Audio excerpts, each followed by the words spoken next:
Hello again and welcome to part 3 of our story writing.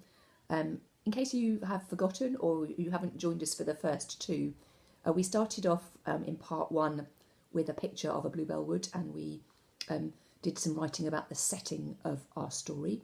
So where it was, what we could see, what we could hear, what we could smell, that sort of thing. And then in part 2 we started to think about the main character for our story. And I decided I was going to do a story about an evacuee, and I asked you to write a couple of paragraphs to start introducing your character. So I hope you've got yours in front of you. I've got mine with me, so I'll just turn the camera around and maybe we can share. Okay, so here's my writing starting to introduce my character. As you can see, it's still pretty scruffy. But don't worry about that. I am going to tidy it up before I do my proper version.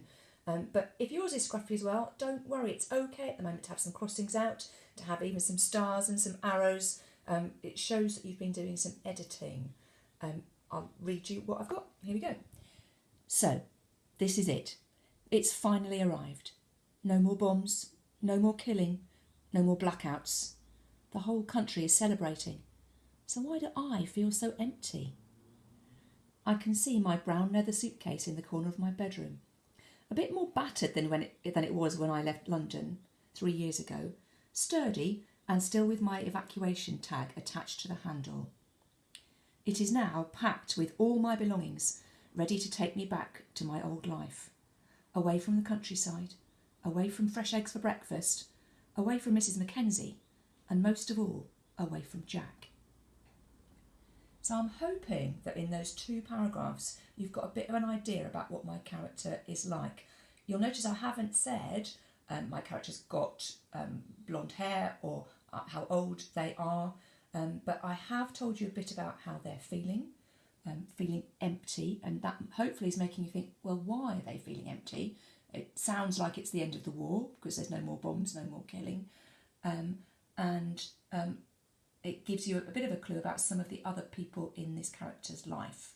We've got Mrs. Mackenzie, we've got Jack, and we know a little bit about some of the things that this character likes.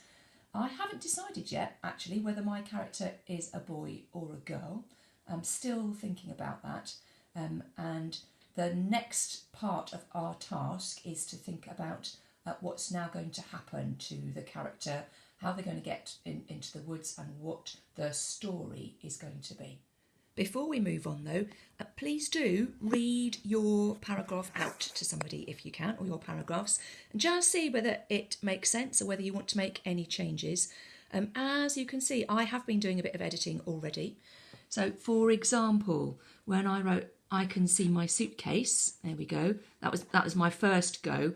I thought, that's a bit boring, so I've added a couple of adjectives, brown leather, to give a bit more of an idea about what it was like.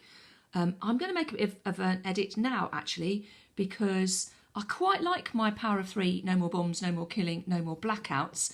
But 2 of those no more things begin with B, bombs and blackouts. And I heard on the news yesterday another word which is similar to killing, but begins with a B, and I think that will be better.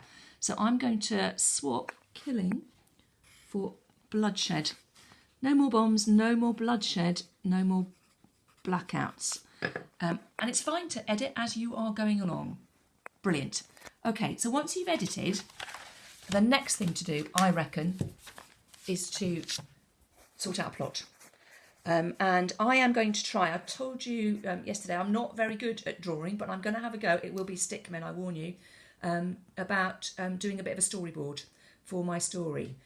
Remember, we're only expecting this to be a short story, so I don't want to go too balmy. I'm only expecting a page or a couple of pages, so I'm going to try and limit myself to 6 boxes. I've got some ideas in my head about what's going to happen to my character, how they're going to get to the woods, and then what's going to happen when they get to the woods. So that is my next task. You have a go as well. If you want to do like me and do a storyboard, then that's brilliant. I would suggest you draw yourself out some boxes. If you want to just make some notes, that's equally fine, or do another spider diagram, and I'll see you in a bit.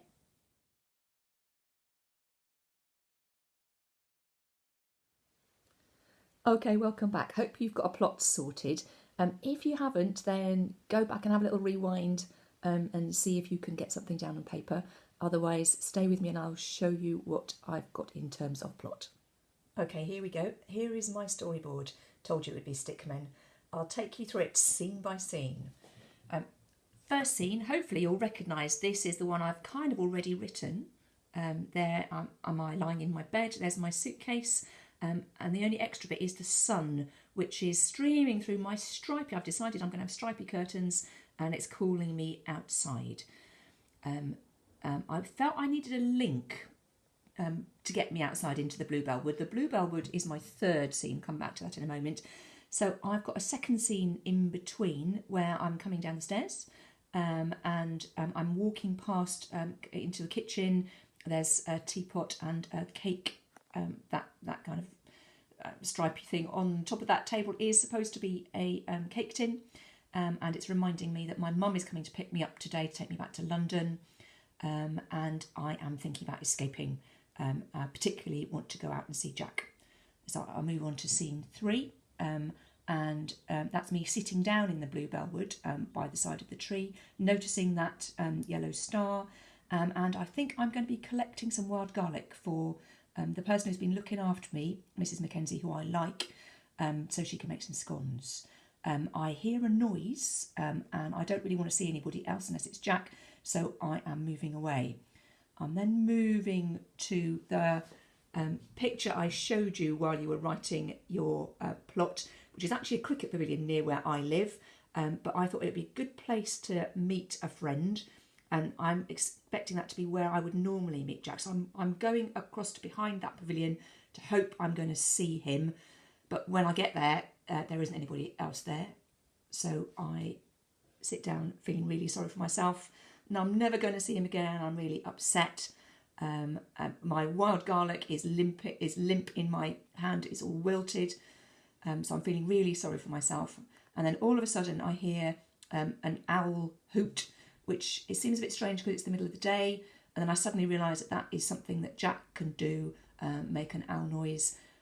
So that takes me on to my final scene where Jack comes around the corner and I tell him how worried I am. He says it's all going to be okay. Obviously, I've got a bit of work to do on the dialogue there.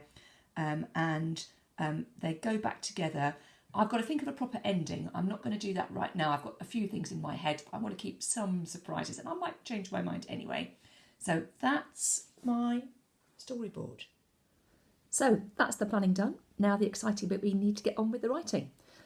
So our task today is to try and get our story done. So that's what I'm going to be going off and doing, and hopefully you will too. Before I go, I'll give you just 3 little tips for your story writing. So tip 1 is you still don't need to be doing your best writing, very neat, very tidy yet. We're only writing our first draft at the moment, so it's still okay to be a little bit scruffy. By all means check, and if you can get the spelling right and make sure you're working in paragraphs, that would be brilliant, but don't worry too much. It's still, we're wanting to get the ideas down still. So that's tip 1. Don't need to be too tidy. Step 2 is don't forget your planning. We've just spent quite a lot of time doing some really good planning, so use it. I would have your storyboard and the writing you've done already about the setting and the characters in front of you, and just to keep going with that. Sometimes I know people when they get round to doing drafts and writing, they think, oh, I don't like that, I'm going to start again. Try not to, because I bet there are some fantastic ideas down on your planning, so you might as well use them. So tip 1, it's still okay to be scruffy. Tip 2, use your planning. And tip 3 is take your time. That's one thing we're not short of at the moment, a bit of time. So it's fine to do this in stages. If you are all enthusiastic and you're getting loads of stuff done, then brilliant, go with it. But if you do get a bit stuck, don't stress too much about it. Maybe go out for a walk and things will be whirling around in your mind and you might come up with a better idea. Or go in and have a biscuit. Biscuits always help. Just keep at it. And next time we see you, hopefully you will have a story in front of you and I'll have one in front of me, and we'll get on with some editing. Happy writing.